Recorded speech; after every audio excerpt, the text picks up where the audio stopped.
Welcome to the Instagram Stories for Monday, May 22nd. I'm your host, Daniel Hill.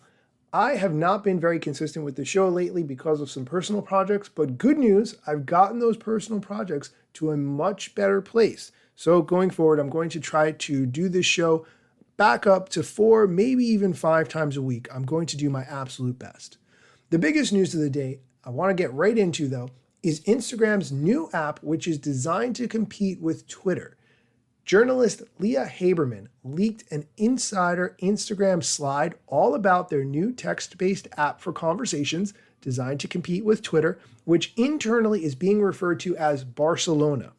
The slide, which I will link to in the show notes so you can check it out for yourself, highlights some of the new things about this text-based app designed for conversations, just like Twitter.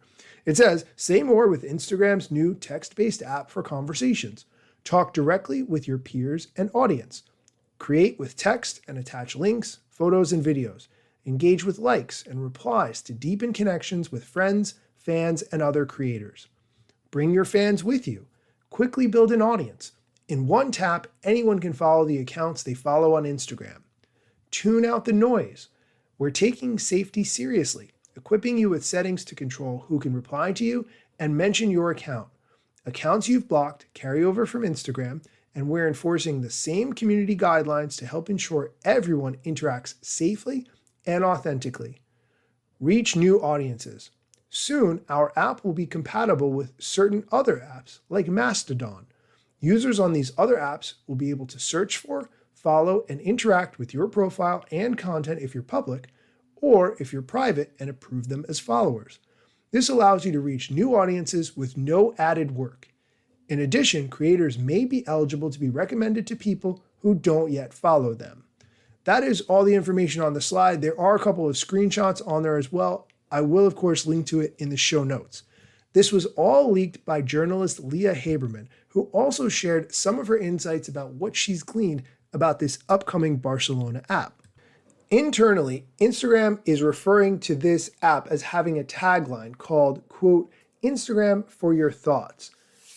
The decentralized app is built on the back of Instagram, but will be compatible with other apps. There's a single sign-on with your Instagram username and password. You can sync up with your existing followers.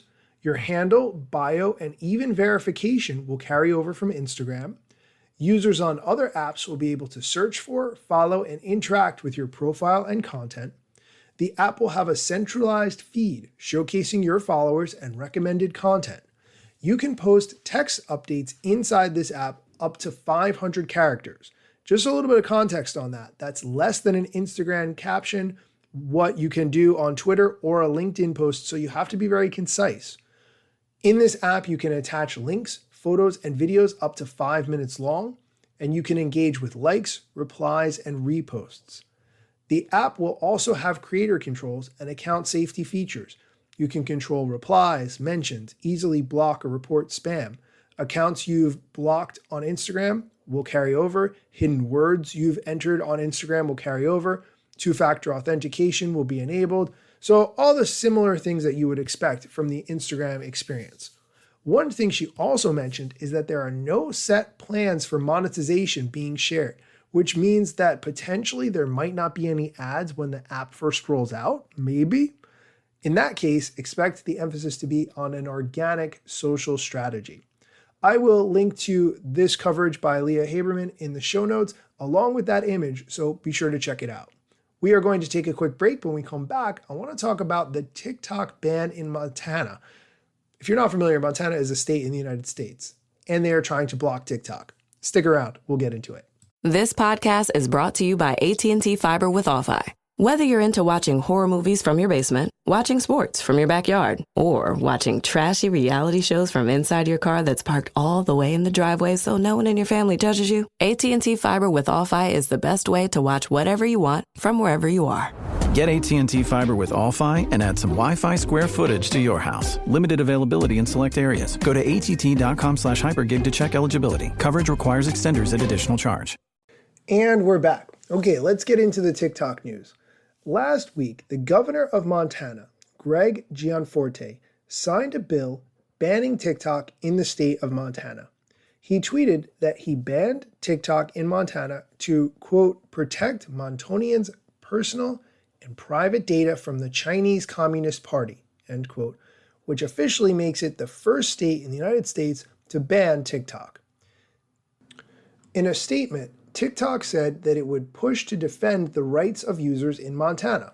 Quote, Governor Gianforte has signed a bill that infringes on the First Amendment rights of people of Montana by unlawfully banning TikTok, a platform that empowers hundreds of thousands of people living across the state.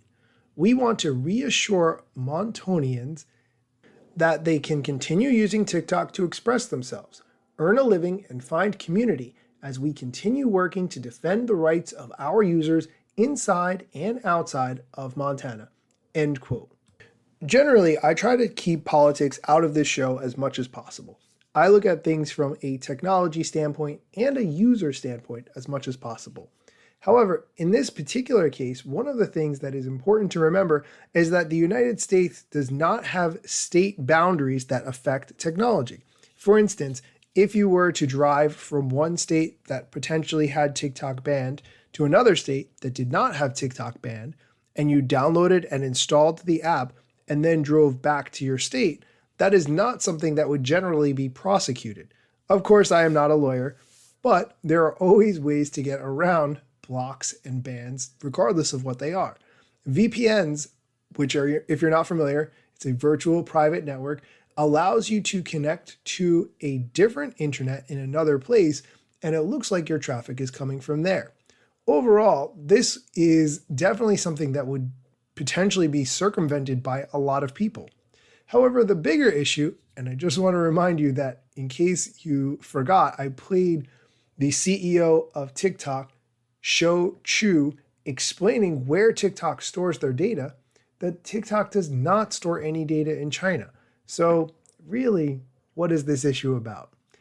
I am going to link to an article giving this news story so you can review it for yourself. I just wanted to cover it as part of social media news because I do think it is important to be aware of all of these issues as they continue. That's going to do it for today's show. Thank you so much for listening. We are going to do Mosseri Monday tomorrow, so be sure to come back. Instagram news got you covered, sometimes even TikTok. Relevant platforms in the metaverse ahead of the wave. Without a break or a pit stop, still waiting for Zuckerberg to give me the big job. Pause. Use trademarks and logos with Insta's permission, of course. If you like the show and you gain some good info, maybe leave a review. It's the type of applause. Just drop me a message if you want to collab. If you got some good content or you want to run ads, at Daniel Hill Media is where I am. TikTok, Facebook and Instagram.